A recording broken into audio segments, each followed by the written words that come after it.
Good day, everyone. We are the Group 2, consisting of Leyte, Lutero, Macadenden, Mateo, Meneses, Nisda, Rivera, Robles, Rosel, Sarmiento, Serrano, Valenzuela, and Vicmundo. And for today's topic, we are going to discuss the thyroid diseases. And here are the content of our discussions. First is the definition of hyperthyroidism and hypothyroidism, the anatomy of the thyroid gland, the signs and symptoms of hyperthyroidism and hypothyroidism, and how to diagnose hyperthyroidism and hypothyroidism, and the applicable dental guidelines.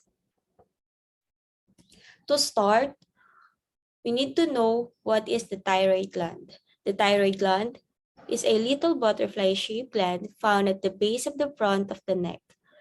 Plays a critical role in general health. It has an effect on the functioning of every organ in your body. And when one is not functioning properly, it can throw your body out of sync. The thyroid gland is involved in the majority of biological functions and is responsible for metabolism and body temperature regulations. So what is hypothyroidism? Hypothyroidism is a condition in which the thyroid is underactive at any age. However, the risk grows as you become older and is most frequently induced by heredity.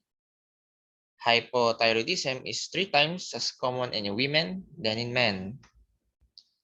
To put it simply, your thyroid gland is unable to produce enough hormones to keep you healthy. All of our body's metabolic processes are under the thumb of our thyroid hormones. Hormone production by the thyroid gland slows down in hypothyroidism. This in turn can lead to obesity since it decreases your metabolism. And the most prevalent cause of hyperthyroidism is Hashimoto's thyroiditis. As a result, your own immune system begins to attack itself, and after a long period of time, this attack on the thyroid results in hypothyroidism.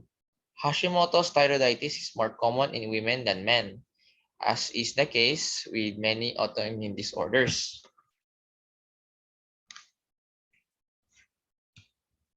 And the next is hyperthyroidism. So the opposite of hypothyroidism is hyperthyroidism. Thyroid overactivity resulting in excessive thyroid hormone production causes this condition. As the name implies, hyperthyroidism occurs when the thyroid hormones thyroxine or the T4 and the triiodothyronine or the T3 are produced in excess and the thyroid gland becomes overactive. If you have hyperthyroidism, you may notice a rapid heartbeat, increased appetite, anxiety, heightened sensitivity to heat, or rapid weight loss.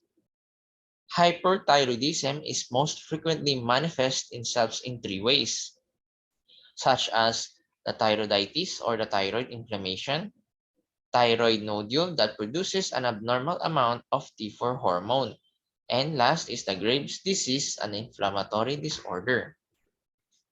So in hyperthyroidism, an irritation of the thyroid known as thyroiditis permits too much thyroid hormone to enter your blood. Pain and discomfort might result from this. Also, pregnancy can cause thyroiditis as well. So this is typically a one-time event. In both hypothyroidism and hyperthyroidism, thyroid nodules are prevalent. More often than not, these nodules are benign. These nodules can cause our thyroid to enlarge or overproduce the thyroid hormone such as the T4, which primary cause of hyperthyroidism. It says that doctors aren't always able to identify the exact cause of these occurrences. To put it differently, Graves' disease makes the body fight back. Thyroid hormone production is increased as the result of this attack. Hyperthyroidism is commonly a symptom of these autoimmune diseases, such as the toxic thyroid hormone production is caused by Graves' disease. which cause your thyroid to create too much of it. So what is the difference between hypothyroidism and hyperthyroidism? So to put it simply, hypothyroidism manifests itself through symptoms such as reduced metabolism, fatigue, and weight gain. Having an underactive thyroid might cause your physical functions to diminish or slow down, while the hyperthyroidism is you may experience an increase in energy rather than the decrease, and you can also experience weight decrease rather than gain. And additionally, you may experience anxiety rather than depression. So the primary distinction between the two disorders is in terms of hormone levels. Hyperthyroidism results in a decrease in hormone production, while the hyperthyroidism results in an increase in the synthesis of hormones. So for the next question or the topic will be discussed by the other reporters. Let's discuss the anatomy of the thyroid gland. As we can see on the right side of the screen, here is the anatomy of the thyroid and parathyroid glands. So the parts are clearly indicated here. We can see the right lobe, the left lobe, as well as the isthmus. So those parts will be discussed further on the latter part of the discussion. So as we can see, the thyroid gland is a butterfly shape. It is vascular and it is red-brown in color. It is an endocrine gland which is located in the midline of the anterior neck, and under normal circumstances, it extends from the level of the fifth cervical vertebra or the C5 up to the first thoracic vertebra or the T1. And on average, the gland weighs between 15 grams to 25 grams, and it is the largest of all the endocrine glands. So to continue the discussion about the anatomy of the thyroid gland, Ms. Nisda will proceed. So the thyroid arises from a downward outpouching of the floor of the pharynx, and a persisting remnant of this migration is known as the thyroglossal duct. The gland itself consists of two oblong lobes lying on either side of the trachea, or also known as the windpipe, and connected by a narrow band of tissue called the isthmus.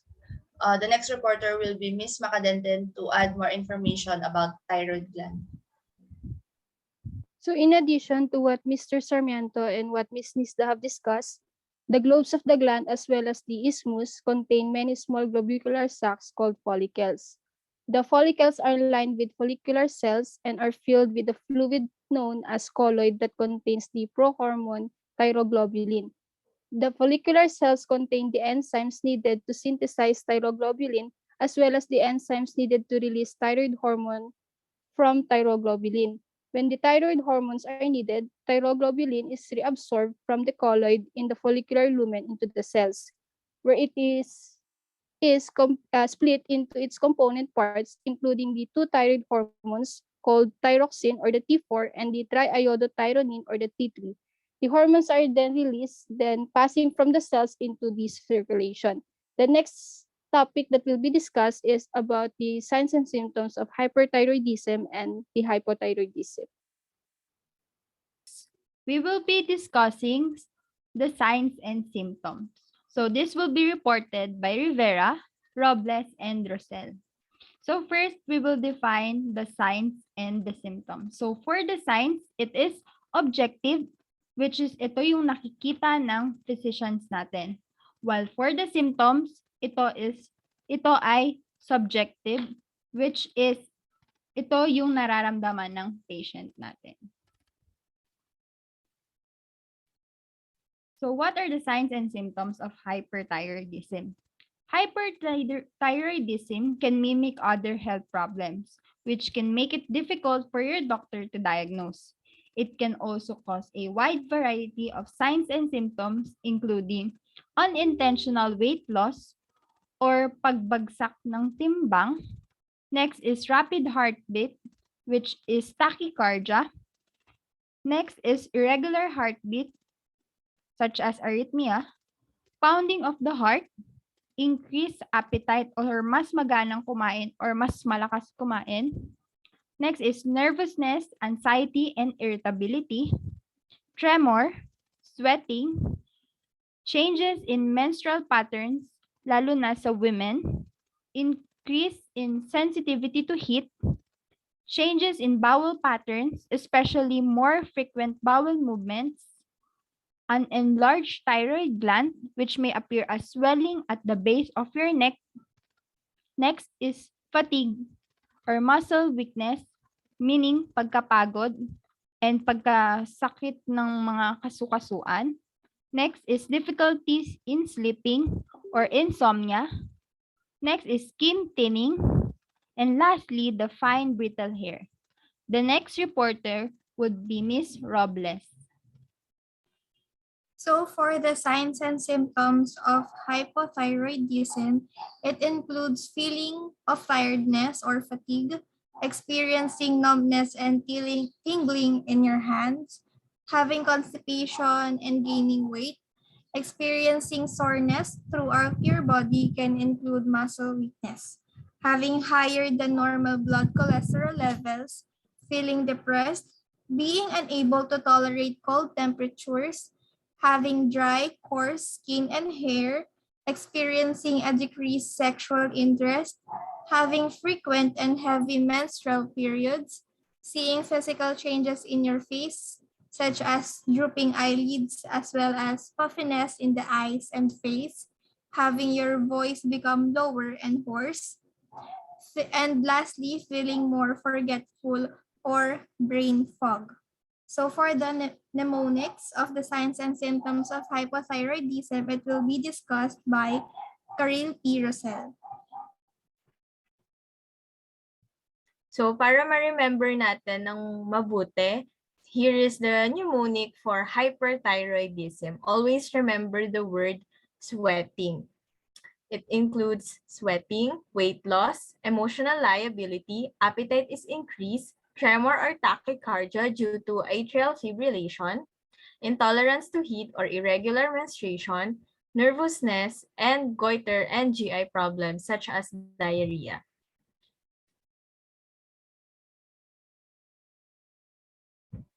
For the mnemonic of hypothyroidism, always remember, mom is so tired. For memory loss, obesity, malar flush, menorrhagia, and myalgia, impaired fertility, slowness including mentally and physically, skin and hair dryness, onset gradual, tiredness, intolerance to cold, raised blood pressure, energy levels dip, and depression.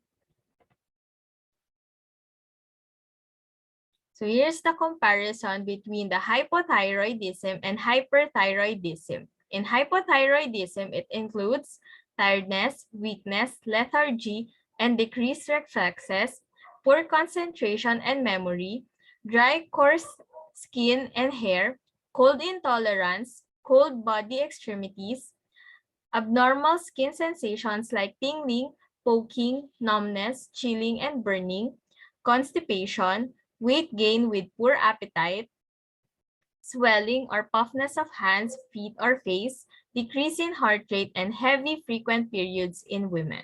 While in the hyperthyroidism, it includes hyperactivity followed by fatigue and weakness, anxiety, irritability, sleeplessness, thick skin, increased sweating, hair loss, heat intolerance, warm body extremities, tremors and muscle weakness, lid retraction or eyes appearing bulgy, diarrhea, weight loss and increased appetite, lean, thin look, increase in heart rate in palpitations, and scanty infrequent periods in women.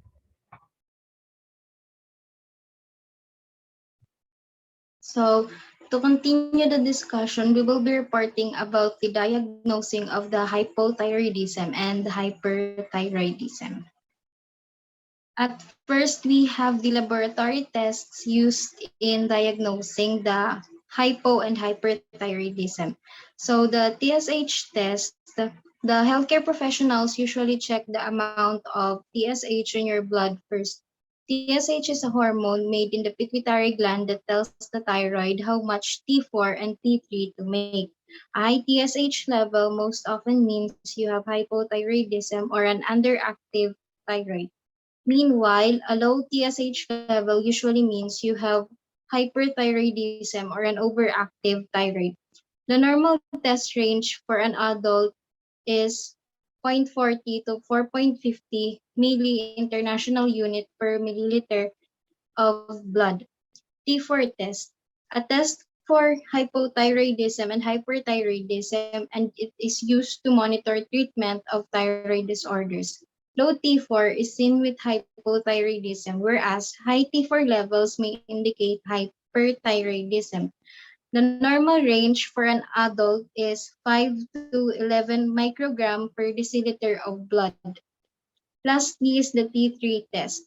If your healthcare professional thinks you may have hyperthyroidism, even though your T4 level is normal, you may have a T3 test to confirm the diagnosis.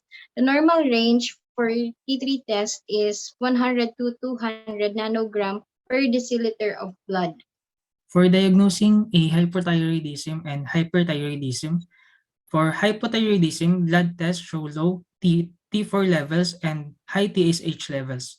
Most people with hypothyroidism have high TSH because their thyroid gland is not releasing enough hormones. In response to this, the body produces more TSH in order to get the thyroid to work.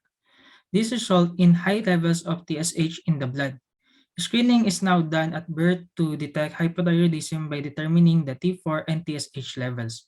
For hyperthyroidism, blood tests will show high T4 and T3, in addition to low TSH. The high levels of T4 and T3 inhibit the release of the thyroid releasing hormone or TRH from the hypothalamus, and this in turn inhibits the release of thyroid stimulating hormone or TSH from the pituitary. Thyroid function tests may also show a low TSH and high free T4, possibly with elevated thyroid stimulating immunoglobulin if a patient has the classic history, exam, and lab values. No further testing is necessary. For patients with an uncertain diagnosis, imaging or fine needle aspiration biopsy may be considered.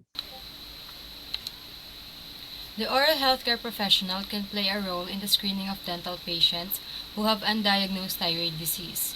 In addition, to treat patients who have thyroid disease, a thorough understanding of the many related pathological conditions, as well as the signs and symptoms that can occur, is needed. Specific dental treatment protocols for these patients are not found in the medico-dental literature. As part of a healthcare team, the dentist plays an important role in detecting thyroid abnormalities. Modifications of dental care must be considered when treating patients who have thyroid disease. So, for hypothyroidism, there's no sweat, blood pressure close to normal, diastolic is high, slightly, and slow heart rate. For hyperthyroidism, there's sweaty hands, blood pressure is elevated, and systolic is greater than diastolic, and heart rate marked high. And this is the ASA categorization based on thyroid malfunction and physical status. For dental considerations for hypothyroidism, medical consultation considered prior to start any of dental procedure. Caution must be exercised when prescribing. So, CNS depressants, sedative hypnotics, opioid analgesic, narcotics, other anti-anxiety drugs, administration of a normal dose may produce an overdose, leading to respiratory or cardiovascular depression or both. Dental treatment should be postponed until consultation or definitive management of the clinical manifestation is achieved. Do not use diazepam, codeine, and or other sedatives, hypnotics, or narcotics in the uncontrolled hypothyroid patient because mycedema, coma can occur. The controlled hypothyroid patient can get diazepam, Tylenol number 1 to 3, or other sedatives, hypnotics, or narcotics.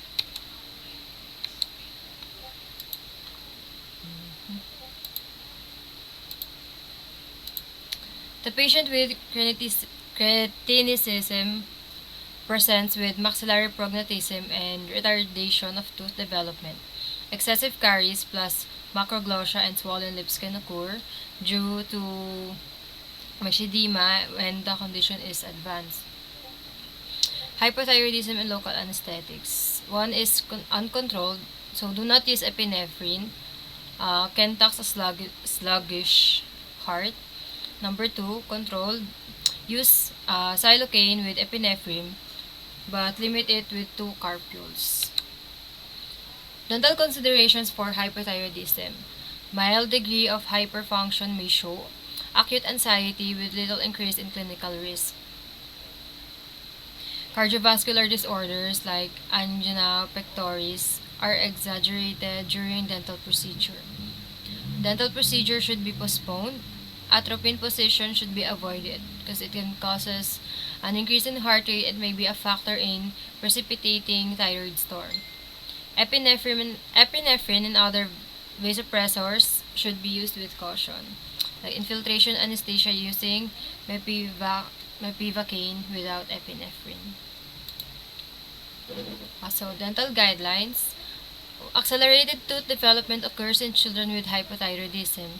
Malocclusion can occur if eruptions of secondary teeth are precocious. However, teeth are usually normal, but demineralization may occur. Number 2, local anesthetics.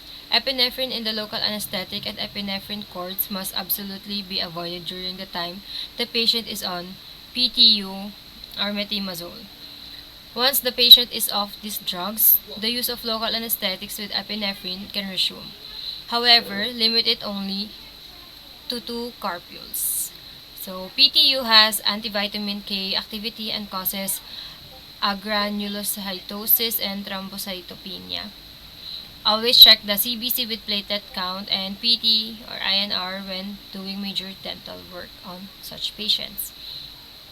Calculate the absolute neutrophil count or ANC in the patient with a decreased WBC count and follow the ANC guidelines for antibiotic coverage. Antibiotics are needed to prevent infection and promote healing in the presence of agranulocytosis. Sympathetic overactivity in the hypothyroid patient is suppressed medically with the use of beta blockers. Beta blockers decrease the associated tachycardia, agitation, and elevation of the blood pressure. Beta blockers mask hypoglycemic symptoms, and sweating is the only symptom that occurs. Therefore, always suspect a hypoglycemic reaction if the patient starts to sweat in the chair and you know the surroundings are not hot. So here are our references. Thank you.